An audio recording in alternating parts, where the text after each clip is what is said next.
The grand game of golf. But for many, it's more than a game. It's a passion, a spiritual journey.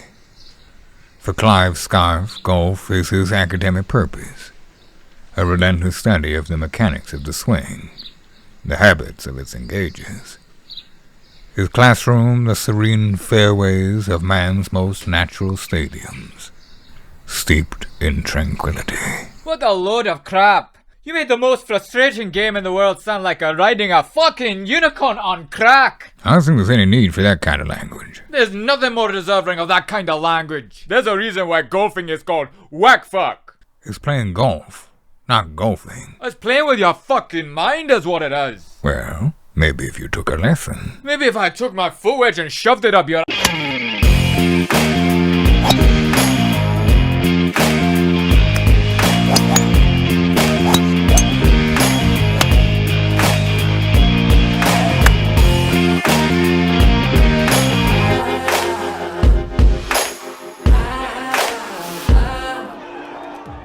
This Golf Masterclass is absolutely free. You don't need a credit card. You can watch the entire thing right here. You don't have to sit through a 10-minute sales pitch to get to the good stuff. I've written a few golf books, a couple of which have been bestsellers on Amazon, and a golf comedy movie. And I'm hoping if you like what I have to say here today, that you might support my work. And now, because we don't like slow play, let's get started.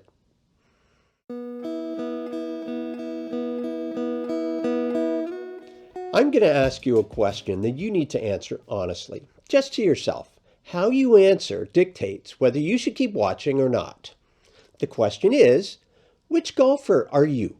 The one who wants a beautiful swing, the one who wants lower scores, or a yahoo? Now, you're obviously not a yahoo because you wouldn't be here now if you were. So that leaves the golfer who wants a beautiful swing or lower scores. And no, all of the above is not an option because that would bring Yahoo back into the equation, right? Right? Okay, back to the question. Here's 5 seconds to think about it.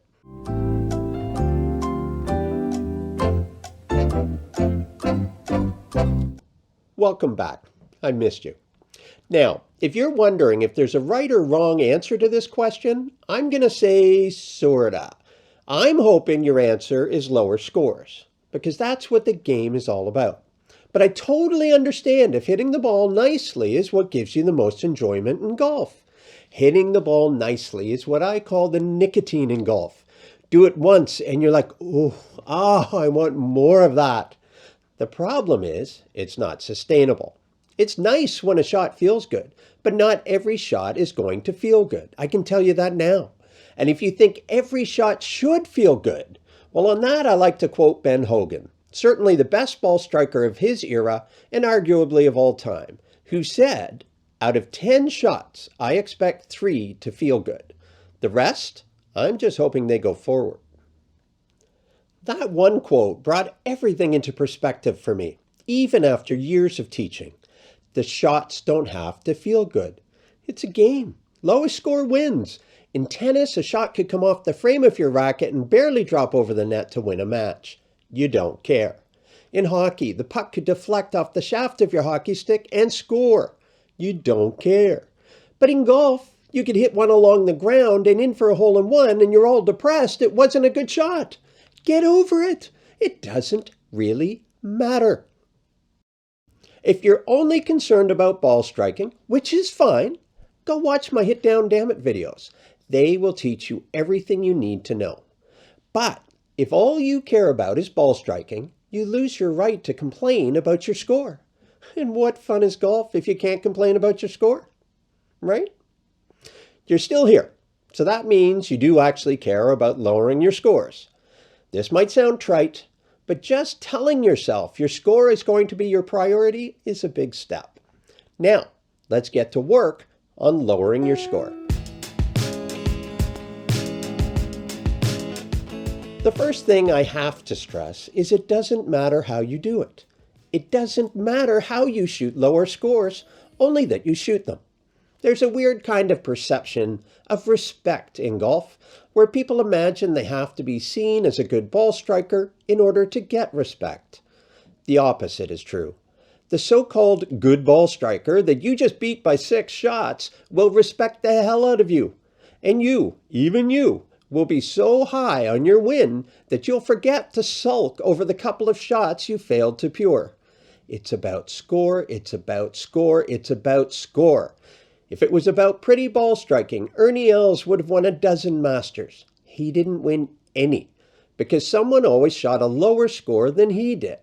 If you're in it for respect, find ways to lower your scores. Sit back and watch what happens.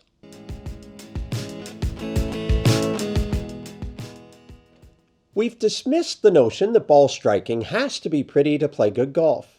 Now we have to dismiss a couple of other notions that tend to be obstacles. The first is the notion of par.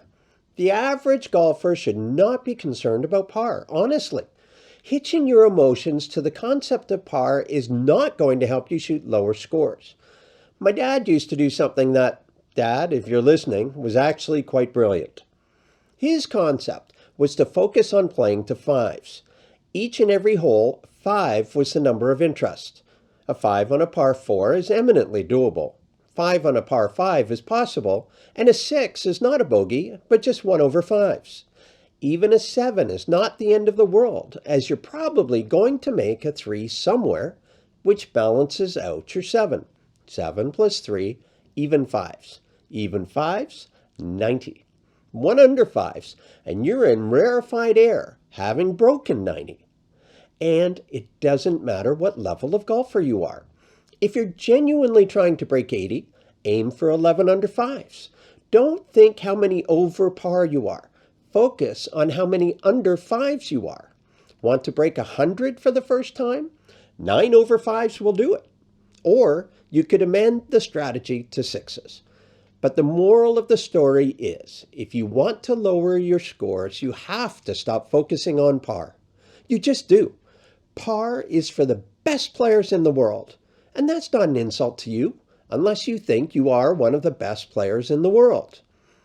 Focus on lowering scores, and you may just become one of those who could and should focus on par.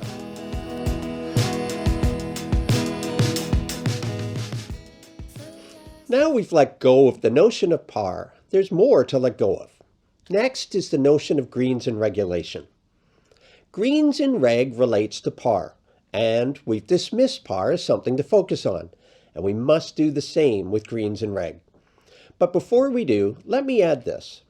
There tends to be a misconception that pros hit all the greens in regulation. So not true. The average is 11.7 greens in regulation on the PGA Tour. The best players in the world hit fewer than 12 greens per round. I'm sorry if this offends you, but you just have no right to get upset if you miss a green in reg. No right at all. Which brings us to, if you want to shoot lower scores, forget about greens in reg.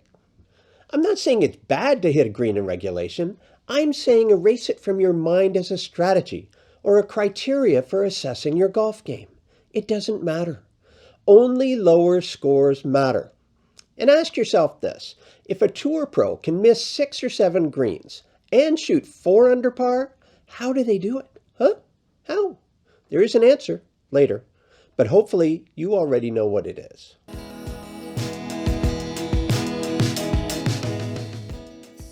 One more notion to get rid of, that you must play great to shoot those scores. No, you don't. Years ago, I wrote an article for a newspaper that actually garnered hate mail, if you can believe it. And I'm convinced that those who sent the hate mail never even read the article. The article was entitled, "Play Mediocre Golf." So now listen, and I'll tell you exactly what I mean by that. Most golfers don't struggle because of a lack of great shots. They get into trouble thanks to an abundance of bad shots. What's the point of a great drive if you follow it up with a shanked 5-iron? What's the point of a great approach shot if 3 putts come next? Listen to the next part closely, and I mean this. What if you hit a mediocre drive, followed by a mediocre iron shot, a mediocre chip, and 2 mediocre putts? 5. And what if you were mediocre every single hole? Guaranteed 90. Aim for mediocre. My point is that mediocre done consistently will actually produce great golf. Interesting, isn't it? And that doesn't even allow for the occasional first putt that goes in or great chip that gets you to gimme range. There's your 85. But if you go in thinking every single shot has to be great, well, A, it won't be, and B, you destroy your chance to shoot lower scores basically as soon as you step onto the first tee. In summary, in order to shoot lower scores, you do not need to focus on pars, do not need to hit greens in regulation, do not need to hit every shot great.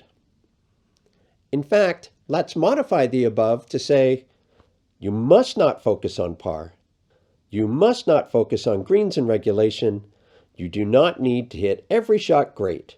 In fact, you do not need to hit any shot great. Your singular goal is to shoot lower scores, no matter how, but without cheating. In golf, the lowest score wins the tournament, the match, the Nassau, the hole. As my dad used to say, there's no pictures on the scorecard. What we've talked about so far, I consider to be as much practical as psychological, but we'll call it psychological. Now, let's move on to the overtly practical.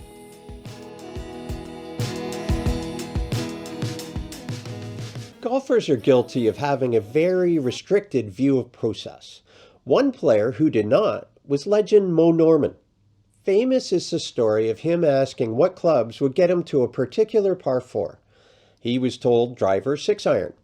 He proceeded to then tee off with a 6-iron, and for his second shot, hit a driver to the middle of the green. He turned and said, "You were right." The point is, we must open our minds to the innumerable combinations of ways to get to a green. And they don't all start with driver. Let's start with an example of a hypothetical 520-yard par 5. The first thing we have to agree on is that, unless you're a scratch golfer, you are probably not going to get to the green in 3 shots. It's probably going to be, and easily can be, 4 shots. So let's plan for 4 shots. Don't shake your head. Listen. Going with this approach completely changes the way you can tackle this hole. Oh, if I had $1 for every medium to high handicapper who I've seen go out of bounds with a driver on a par 5 because they felt they needed a driver. How else am I going to get there in 3? You're not going to get there in 3. You never were. And your OB drive just guaranteed that. So let's plan this out a little differently. You have a 520-yard par 5, and you want to reach the green in 4, comfortably, which incidentally would give you a putt for par. What is 520 divided by 4? 130. Hypothetically, you can get there with 4 130-yard shots. A little different than thinking you need a 250-yard drive, 200-yard second shot, and 70-yard approach shot. Now, I'm not saying you should hit 4 130-yard shots. I'm not even recommending it. I just want you to see things differently. I'm going to guess that for a great many of you, you have a club in your bag that you can hit 180 yards, reasonably reliably. It might be a wood, might be an iron. As long as you're reasonably confident with it, let's use it. 520 minus 180 equals 340. So let's say you hit your 180-yard club, and we're now down to 340 yards, and we have 3 shots left. Let's go next with your 150-yard club. Almost everyone has one. You hit that, and we now have 190 left and 2 shots at our disposal. Our first 2 club selections were a little arbitrary based on giving us some distance and mostly reliability. Our third shot, however, it's going to be based on what we want our 4th shot to be. For instance, me personally, I'm far more comfortable hitting an approach shot from 60 yards than I am, say, from 40 or 30. So in this scenario, I'm going to want to hit my third shot with my 130-yard club in order to leave me 60 for my fourth. Thanks to course management, I've comfortably reached the 520-yard par 5 in 4 easy shots, where the longest I had to hit was 180. And I left myself in my wheelhouse with an easy 60-yard approach. This is just one example of the innumerable permutations of reaching this particular par 5 in 4 shots. You would want to make your 4 club choices based on your strengths and your comfort level. There's lots of ways to do it. Mo might have chosen 60, 130, 150, 180, whatever works.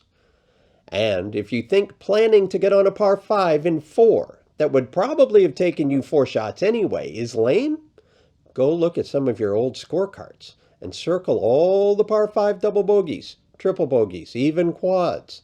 Now those are lame.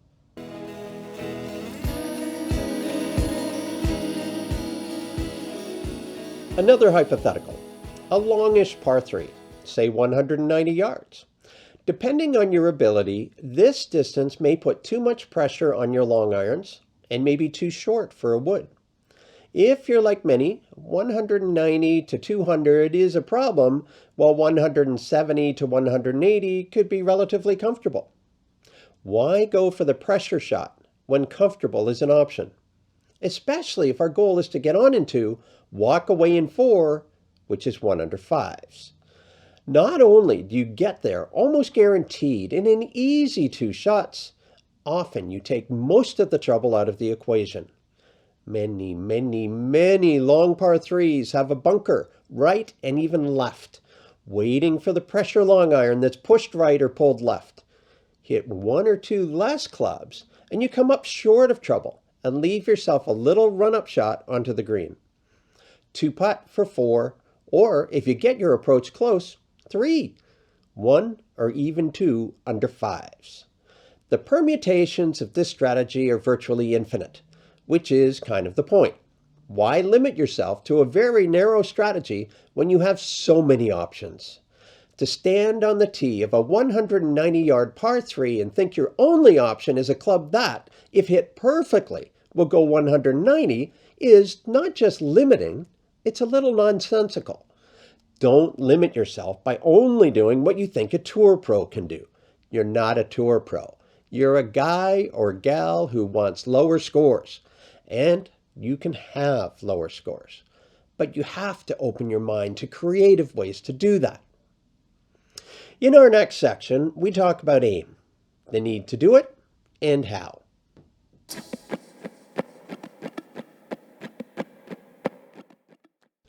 Yes, the need to aim. Sounds funny to even have to say that, and let me say right now that none of this is said from a holier-than-thou pulpit.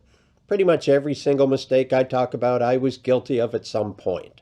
I've just managed to make a living from studying these mistakes and coming up with ways to address them. And I think we all have been guilty of standing on a tee box, positioning ourselves between the markers, and swinging, without truly aiming at anything.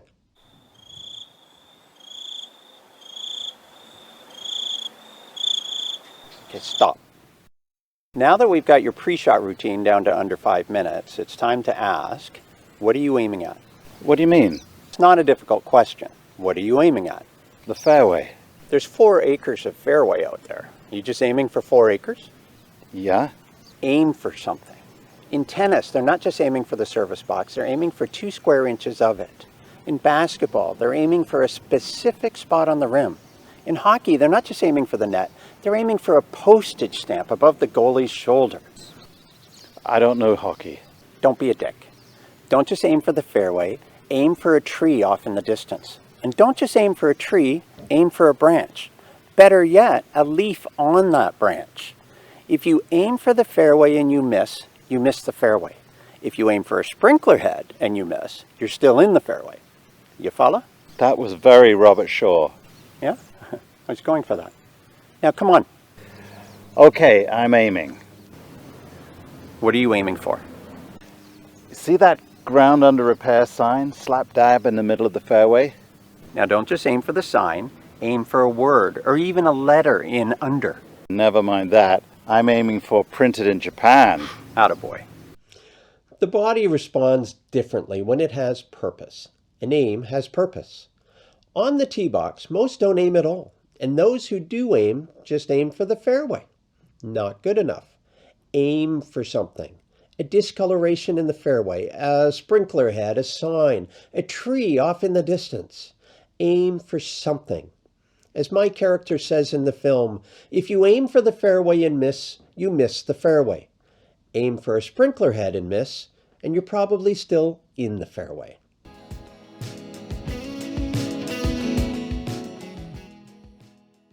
Club choice comes into aiming. First, you're obviously going to be more accurate with shorter clubs. Duh. But think about the hole you're playing. Think about Subdivide and Conquer. If a 200-yard drive brings you to a big flat landing area, and a pounded 250-yard drive brings you to a narrow neck of the fairway guarded by a gnarly fairway bunker, hello, look for that big flat landing area. Choose the appropriate club and aim for it. If that big flat landing area is on the left side of the fairway, stand on the right side of the tee box, and vice versa if it's on the right. More on that coming up soon when we discuss angles. I'll also mention aim again when I discuss putting.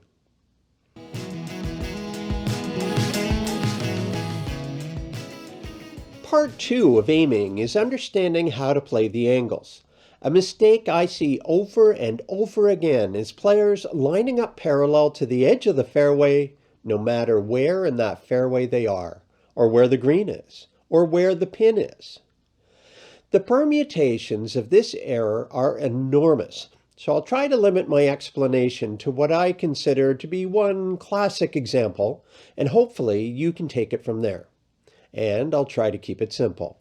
Straightaway par 5.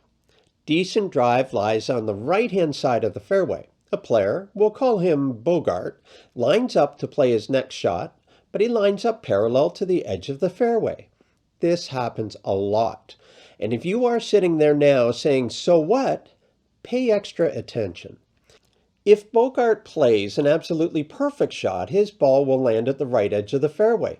If he pushes it at all, he's in the right rough. A slice will find the trees, another fairway, or even OB. Ironically, only a bad shot, a pull, will find the middle of the fairway.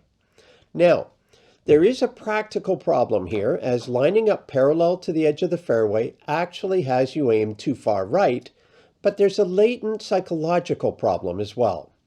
While you are aimed down the right side, it's not like your brain doesn't know where the middle is. This often leads to an unwitting effort to steer to the middle, creating an outside to in swing which causes a slice.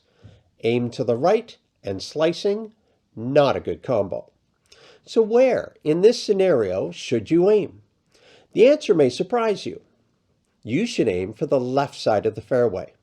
In this way, you open yourself up to the vast majority of the fairway. In the first example, your back is to most of the fairway. All this fairway, and you've got your back to most of it. Many golfers, when trying to correct this mistake, then aim for the middle. Definitely better and seemingly logical. But it's still not enough. You've gone from having your back to most of the fairway to now just half of the fairway. But you're still eliminating half the fairway, half the real estate you've paid for. And any fade, push, or slice will have you again on the weak side, though at least not in trouble anymore.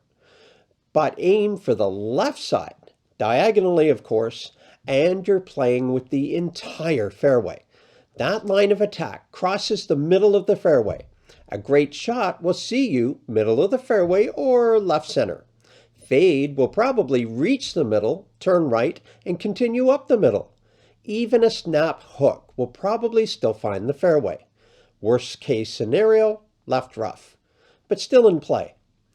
Another way to look at this is what I call aim for the trouble you can't reach. We go back to our par 5. Trees right and trees left. Aim down the right, trees are in play.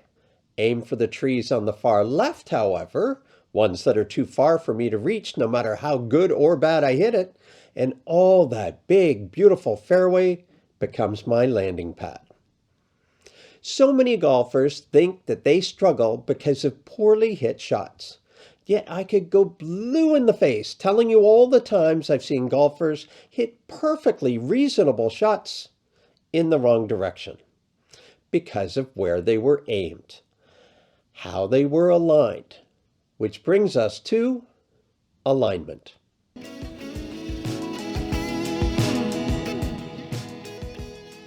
While still blue in the face, I'd be a rich man if I had $1 for every golfer I saw hit a ball exactly where they were aimed, but didn't know they were aimed there, usually too far right. Part of this is poor perception of aim, but all too often it stems from the complete fallacy associated with lining up with our feet. You've seen it. You've probably done it. Line the club up at your feet, pointing to the target. This is done with reckless abandon, and it is reckless, and you should abandon it. You are not going to hit the ball with your feet. If your feet are aiming at the target, your club cannot possibly be. In a game where accuracy is so important and hard to achieve, we cannot afford to line up wrong. Ironically, only a bad shot could hit the target if you are aimed away from the target. Now, I can hear some of you already, and I've had people, some of them very intelligent people, say the same thing. So what? I only missed by a couple of feet. No! Let me repeat that. No! Wrong, wrong. Mayor of Wrongville, wrong. You are not misaligned by 2 or 3 feet. You're misaligned by 2 or 3 degrees or more. As soon as you line up with your feet, you are changing the angle you are hitting on. This means not only will you miss, but the further the ball travels, the more you will miss by.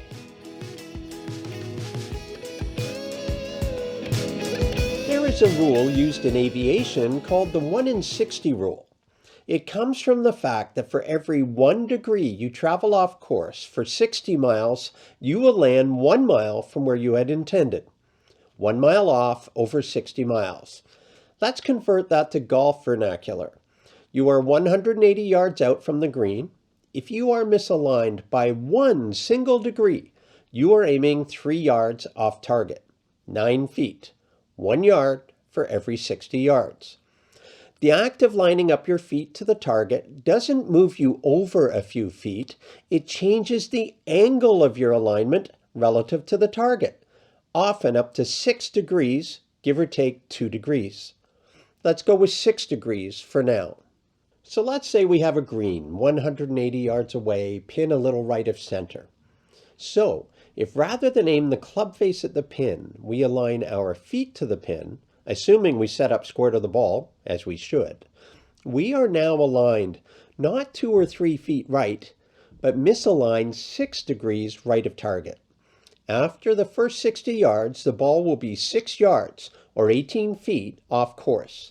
And that's assuming you hit it well. It will be 36 feet off course after 120 yards, and as it gets to the green, 180 yards away, 18 yards off course, 54 feet, on a perfectly hit shot. Now, where'd they put that bunker? Actually, you better hope there is a bunker to the right of the green. Otherwise, that ball is hitting a slope and kicking even further right. And remember, this is if you hit the ball perfectly. Add a fade or a push or heaven forbid a slice to the scenario and you can do the math. So, the bottom line, never, ever, ever, ever line up your feet or your body to the target. Never. Aim the club face to the target. A line from the club face to the target is the target line. You set your body on a completely separate line, and that line should be parallel to the target line. If that second line is aimed at the target, then the club face is aimed elsewhere. guaranteed.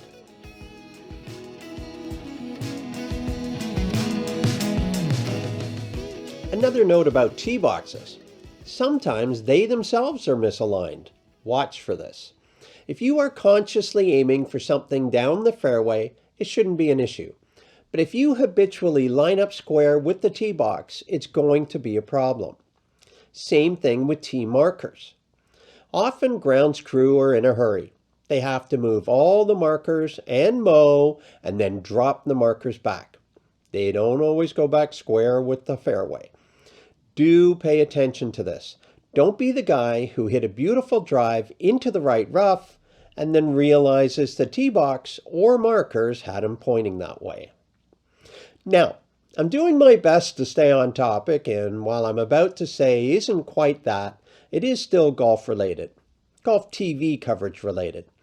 And it's my disdain for golf channels playing through segments.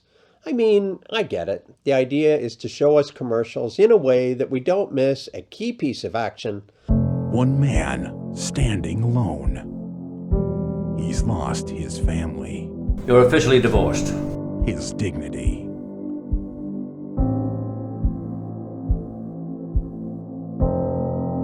his golf ball.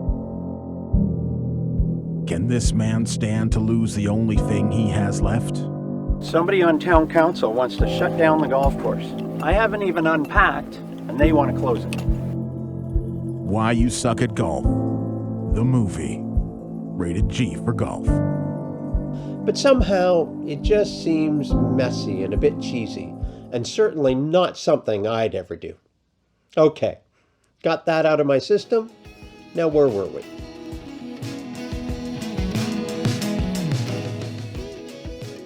Tour pros have lots of advantages we don't enjoy. One is course knowledge. And for those of you saying, yeah, but I play the same course all the time, I have something to ask you. Have you ever walked the course backwards? Like this? No, not like that. We're so used to seeing the golf course in one direction only. First tee, walking forward to number 1 green, move to second tee, and so on. Try this. And you're obviously going to have to do this at the very end of the day or first thing in the morning. Go to the 18th green, stand on it, and look out to the 18th fairway. You will see the hole completely differently. You will see things you never noticed before. An example, a pond in front of the green. From the fairway, as you go to hit your approach, you may only see water, then green. But standing on the green, looking back, you may see a huge landing area between the water and the green. Whereas from the fairway, that landing area was hidden. You'll also notice where the fairway is widest, narrowest, and its slopes. There's a par 3, the 4th, on my home course, plays about 190, water right, bunker and sharp slope left that kicks balls into garbage, or if you're lucky, the 3rd fairway. It kind of demands a perfect 190-yard shot to hit and hold. From the tee, all you see is rough, water, and a seemingly tiny crowned green. But stand on the green and look back. Holy, there's an entire mini pseudo fairway there leading up to the apron. You'd never see it from the tee. And here's the cool part. While it might take a perfect 190-yard shot to hit and hold the green, a mediocre 150-yard shot can reach this area, which is sloped down toward the crown green.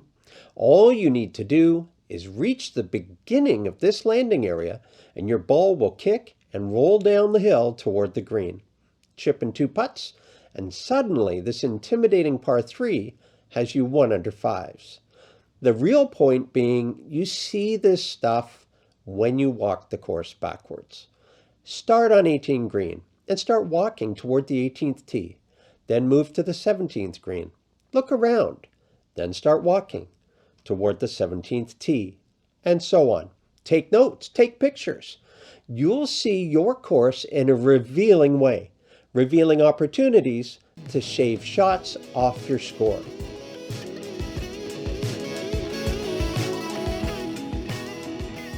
I think a mistake many golfers make is what I call hoping to play better than I usually do. And for every golfer who thinks that, there's another who goes in thinking, I hope I don't play bad today. remember, you can only play with the swing you brought to the golf course. You're not likely to play much better or worse than you actually are. Don't be the 18 handicapper who hopes to shoot par today or fears shooting 100. Be the 18 handicapper who expects to shoot 18 over, has fun doing so, and over time starts shooting 17 over or 16 over. Then, when you're a 16 handicapper, be the 16 handicapper who maybe shoots 15 over, and so on.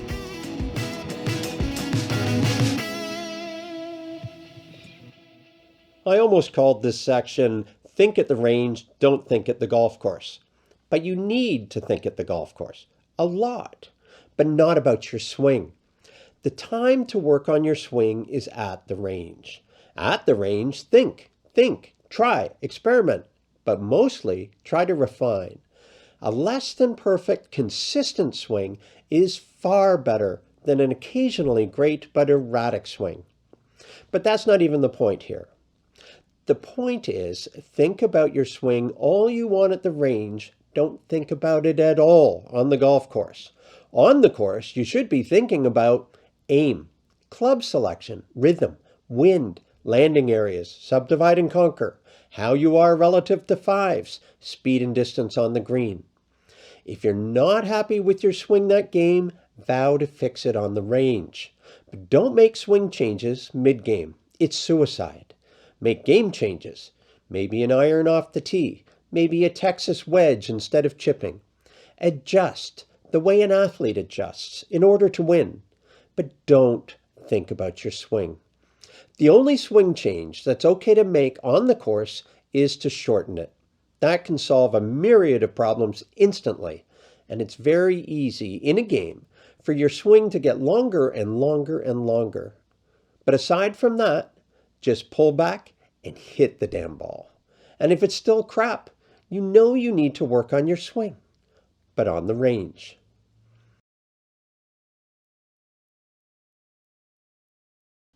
Here are a couple of tips you can use on the course that don't involve thinking about your swing.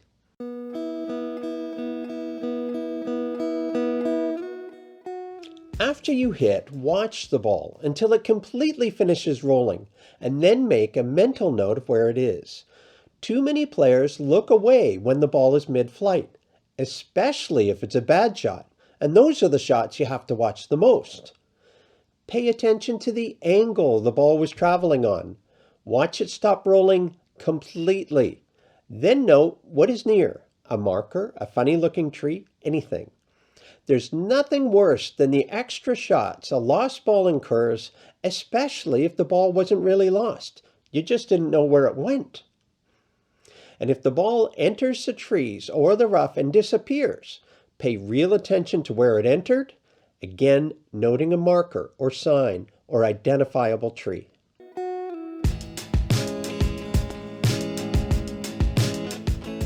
You will thank me for this one.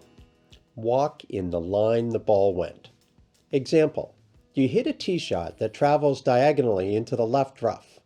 Make note of where the ball is and walk directly to it from the tee box, if you want to find it easily, that is. Most golfers will walk down the middle of the fairway with their buddies and then turn 90 degrees left where they think the ball might be. But if you turn left at the wrong spot, you're pooched. If you don't immediately find your ball, you start doing the is it further up, is it further back dance.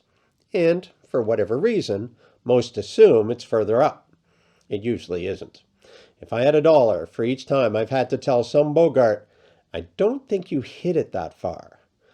If you walk on a line from the tee to where your ball is, you increase your chances of finding it immensely and avoid the stress of a 5-minute hunt and hurried next shot.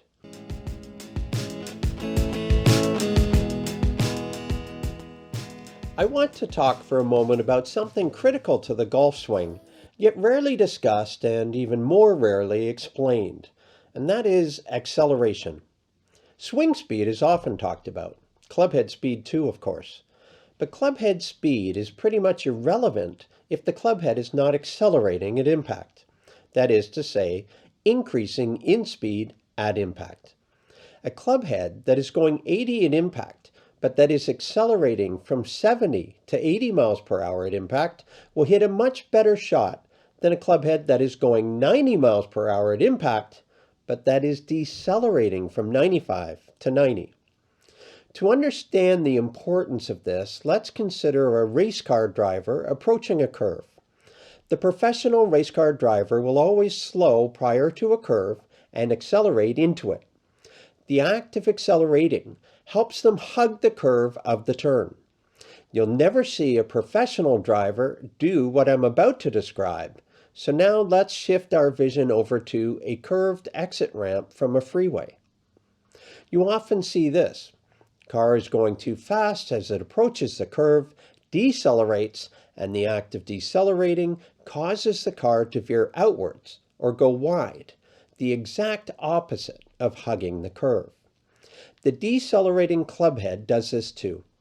Rather than hug the curve of the swing arc, it veers wide, creating a bigger arc to the ball than there should be, causing the bottom of the new bigger arc to be behind the ball. Fat shot. Ever had someone tell you you're swinging too hard, and so you consciously slow down on the next shot and hit an absolute stinker? It's because you decelerated. Failed to accelerate. If we're being technical, we should never tell someone to slow down. We should tell them to accelerate at a lower rate of speed. What typically happens when trying to slow down is we swing back just as quickly as usual, start down just as quickly as usual, and then decelerate. And we get a crappy shot. Ever see a tour pro hit a short approach shot and it looks like they're swinging too fast, yet the shot lands, softly even, exactly where they want it? The reason it looks like they're swinging too fast is simply because they are accelerating. Not at a crazy speed, but accelerating nonetheless, from slow to faster. So remember, something increasing in speed from 1 to 2 miles per hour is still accelerating. Something decreasing in speed from 100 to 90 is decelerating. 90 miles per hour clubhead speed is absolutely useless if it's decelerating to 90 rather than accelerating to 90.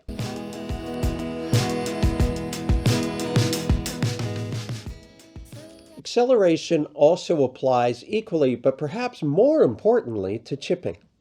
So many flub chips are caused by a decelerating clubhead, trying to hit the chip softly. Easy cure, by the way, shorten the backswing on your chip shot. Most golfers have way too big a backswing on their chip shots, but thinking they have a short backswing. But it's only short relative to their driver swing. It's way too big for a chip, and then the default adjustment is to decelerate. Next time you are at the chipping green, try chipping with what you consider to be too short a backswing. Your reaction, thinking your backswing is too short, will be to accelerate. And damn it if you don't end up hitting better chip shots. I'll leave it at that, as there's more on that in my Hit Down Damn It videos.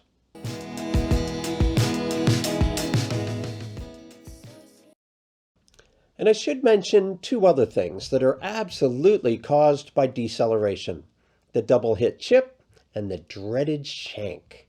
An accelerating clubhead will never double chip, as the accelerating clubhead gets out of the way, whereas the decelerating clubhead hangs around to hit the ball again.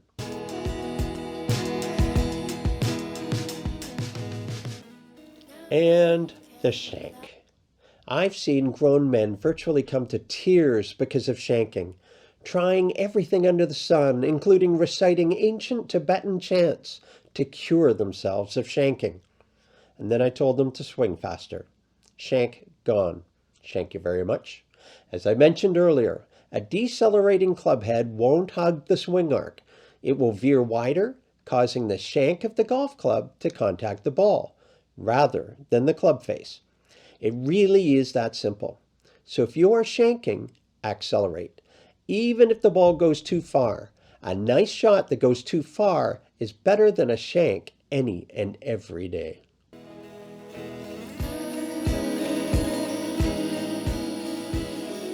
This golf masterclass is purposely focused on lowering your score as opposed to swing mechanics.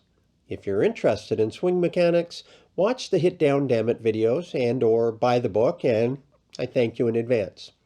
But I do want to talk about one swing-related issue surrounding the notion of hitting up or down with your driver. Come with me. Many believe you hit down with every club except your driver. Never have I heard any explanation as to why this one club would defy the laws of physics. Never, ever do you hit up with your driver. But here's where I think the confusion comes from.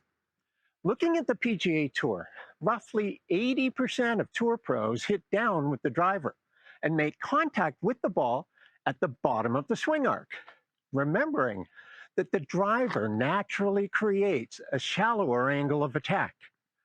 The other 20% hit down with their driver, but make contact with the ball a little further along in the swing arc, teeing the ball a little further forward in their stance. Making contact with the ball further along in the swing arc means contact will be when the club head is rising on the upswing. But the swing itself is still a hit down, with the distinction being where contact is made, on the downswing, level, or on the upswing. And if you're thinking same thing, oh, you are so very wrong. The act of hitting down at the ball means that you are creating power, speed, from the top of the downswing all the way down to the ball. Now, the player who's trying to hit up with his driver gets up to here, drops the club, and then tries to thrust up at the ball, up at a ball that's only a couple of inches away. And there ain't no way you can create power from a couple of inches away. Ow! The act of trying to thrust up at the ball prevents any pronation of the club head. It leaves the club face either open or square but cutting. Slice, push, or block. That's what you get when you try to hit up with a driver. Oh, and no power. The player who's hitting down but making contact as the club head is rising is doing so with a club head that's been accelerating from the top of the swing and down, and a club face that is pronating, giving that lovely draw we all marvel at. And now, as sometimes words are not enough, I'm going to demonstrate using the swing set. Hey, kid, beat it. No, Kid, I need the swing. but I'm on the swing. I was here first. You beat it.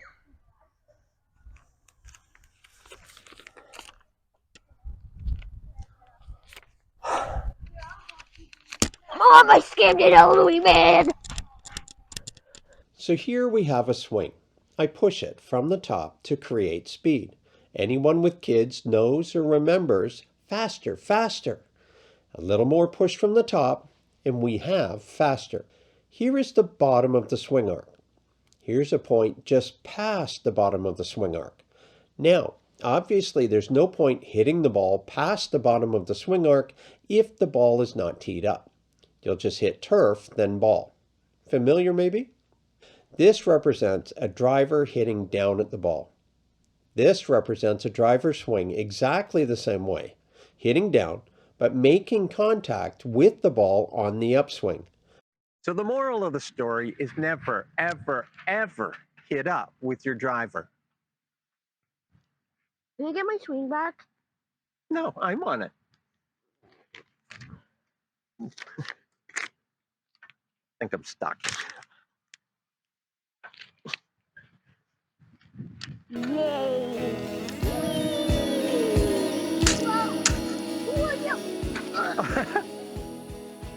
Earlier, I alluded to the fact that there's a secret as to how a tour pro can miss 6 greens and still shoot 4 under.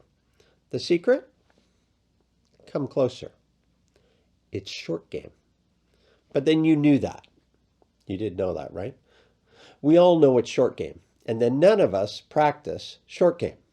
Maybe it's our fault. By that I mean the fault of teaching pros. Maybe we should force you to work on short game. Maybe we shouldn't teach you full swing at all until you can get up and down 8 times out of 10. The problem is we know you don't want to do that. We know you're more into hitting long drives, and we pander to you. God, we're pathetic. But seriously, it's true. It really is all about short game. If you want to lower scores, and that's what this masterclass is about, you simply have to focus on short game. Short game, short game, short game. Whether you hit a drive 200, 225, or 250 may end up making no difference to your score at all. But getting up and down saves you a shot every single time. Making an 8-foot putt you would have missed before saves you a shot every single time. Hitting a chip to 4 feet instead of 20 may not save you a shot every time, though it ought to, but over time it will save you a bunch. Putting is your chance to play like the pros. You may not make as many 8-footers as they do, but if you start making more than you usually do, your scores are going to come down. No more missed 4-footers, more 10-footers, no more 3-putts, instant reward, lower scores. But it won't happen if you don't work on that part of the game. You could fail to improve your long game a single iota, but improve your short game by 6 shots. The result? A lower score by 6 shots.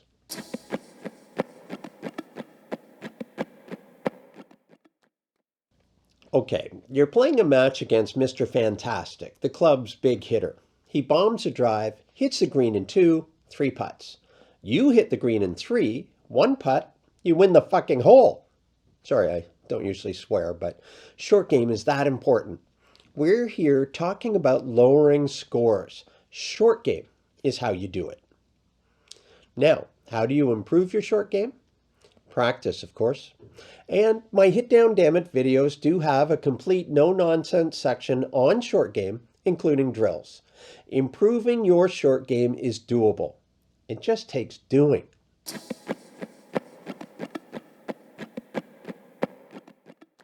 Bunkers are only scary until you learn how to hit a bunker shot. After that, they can actually be your best friend. It may seem obvious why being a good bunker player is beneficial from a practical standpoint, but there's a major psychological factor as well. And that is your attitude as you stand over a 150-yard approach shot to a green that's surrounded by bunkers. The good bunker player doesn't even see the sand. They are not afraid of sand, so they can focus on their target and swing. The bad bunker player, however, sees every single grain of sand and starts reciting a Mayan birthing prayer, hoping they don't go into the bunker. The funny thing, the good bunker player is less likely to land in a bunker because they're not stressed as they swing. The bad bunker player, intimidated by the presence of bunkers, is more likely to be stressed while swinging, make an errant shot, and be pulling out a sand wedge for the next shot.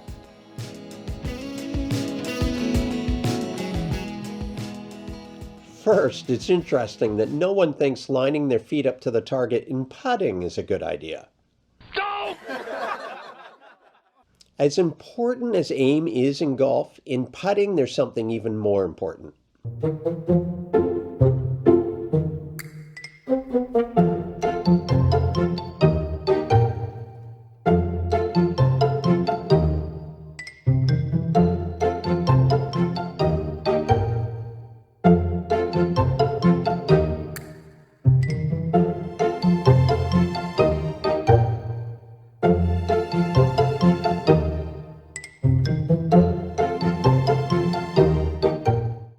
Got it figured out? I think so. Got the line? Think so. I bet you missed by 6 feet. I don't know. You're the pro and all. But it's a pretty straight putt, and I got a pretty good read on it. Okay.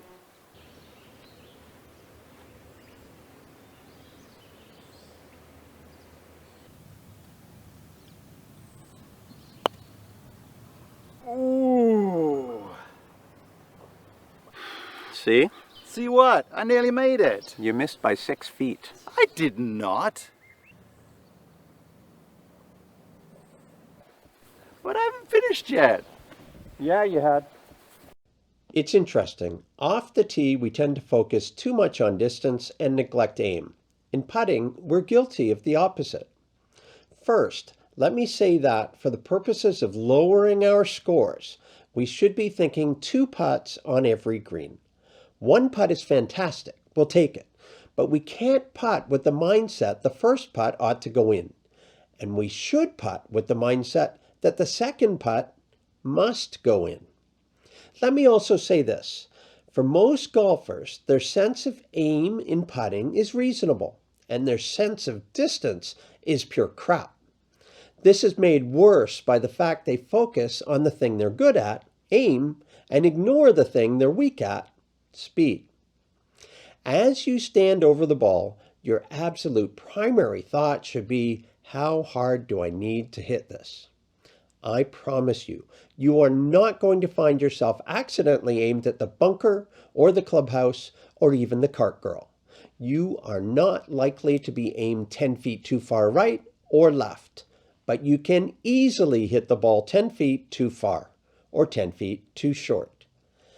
Even if you get the aim a little wrong, if you get the distance right, you won't have a long second putt. The point of the clip from the movie was Bogart thought he only missed by an inch, when in fact he did miss by 6 feet.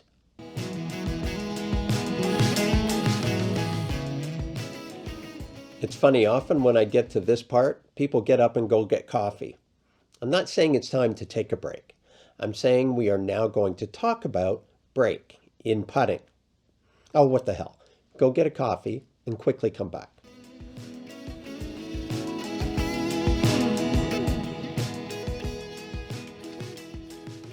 Now, what about break, you ask? There's no one break on a putt. The amount a ball breaks is directly related to how hard you hit the putt. A ball hit very firmly will break very little, while a ball hit very softly will break a great deal more. A putt that has to be hit firmly to get uphill won't break or will break minimally. This is why we like uphill putts. A putt that needs to be struck gently is more subject to break.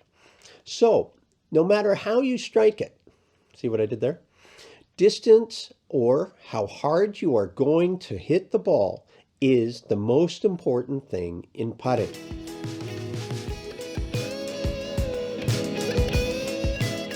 We've all seen tour pros sink 40-footers.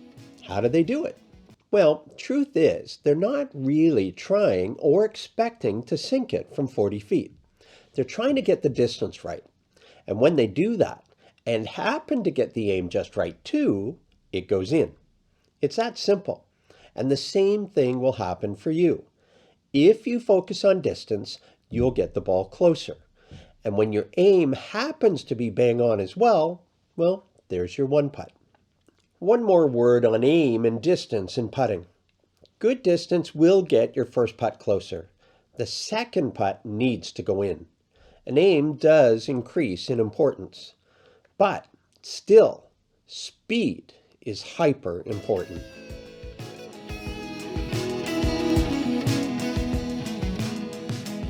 Putts that lip out are caused by A, bad luck, B, aim was a little off, C, ball was hit too hard, D, ball was hit too soft, or E, one of B, C, or D.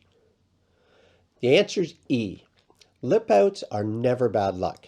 They are usually a result of poor speed. That's all, folks. So that's my golf masterclass. It won't have covered everything. Nothing can. But there's definitely stuff in there that will help your game. And by that I mean lower your scores. If you want to improve your ball striking, your swing, read Hit Down Dammit. I'm often asked why I don't write a volume 2 to Hit Down Dammit. Why, I say? Why make the swing more complicated than it is? By saying, oh, also do this, and that. Everything you need to know to hit the ball well is between the covers of Hit Down Dammit, and it all starts with understanding the concept of hitting down. And don't buy into this garbage that there are several golf swings and everyone has to find theirs. Show me the golf swings of the top 125 on the PGA Tour, and I'll show you 120 almost identical swings. Some have shorter backswings, others faster or slower tempo, but they all hit the ball the same way. Down and through the ball. Club head moving down, hits the ball, then the turf, because you are hitting down. There is not one single player playing on tour who hits up at the ball. Not one. So read Hit Down, Damn It. If you want a lighter read that can still help your game, read Why You Suck at Golf. I won't lie, I wrote it knowing people would buy it as a gift for their friends, but I didn't want it to just be a gag gift that got tossed on the coffee table after everyone had their laugh. So it's full of the pratfalls so many golfers are guilty of that lead to bad play and the remedies. And that book, believe it or not, inspired a movie. Originally, it was to be a series of funny golf videos around the fictional character Bogart, who's featured in the book, and then it blossomed into a full-length feature film. It was released as Why You Suck at Golf, the movie, but too many people thought it was a training video. But it's a comedy about the character Bogart as he tries to get over a divorce and save the golf course that had become synonymous with his sanity, or insanity. And it's now being released with a new title, Bogart. And then there's this Masterclass, the goal of which has been to get you to look at golf a little differently, to treat it as the game it is, where the objective is lowest score wins. It's not rhythmic ballet, it's a game. Get the ball in the hole in as few strokes as possible. End of story. If you think golf is an art form, think Jackson Pollock, not Leonardo da Vinci. Think Bob Dylan, not the Backstreet Boys. You get the point. And bye for now.